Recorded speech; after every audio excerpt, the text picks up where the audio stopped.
Росен Марков, художник. Не съм много известен в България, тъй като рисувам за Лувъра, но може да спра да рисувам и за Лувъра след тази дръзка кражба, защото да ми крадат шедьоврите. За Гонзо и националите по футбол, заради изключително доброто им представяне, слязах с батискаф до Марианската падина и нарисувах тази картина, която е озаглавих на дъното Марианската падина.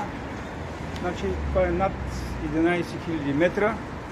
Нещо, което му задълчи, че на тези хиляди километри има живот. На стадиона, който не видях. Какво друго? Използвам съм една боя, която никой художник още не е използвал в света. Това е наситено черно. Наситено черно, типично само за Марианската падина.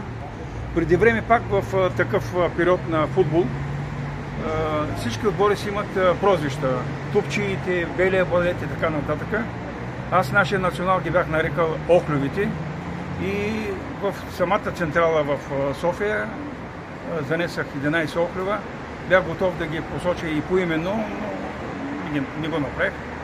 Видях все пак някакъв лъч, видях в младежкия национал, матча им в Пазарджик с Чехия. Дай Боже нещо да се получава. Не ми се спуска пак до Марианската падина, много 11 км, много и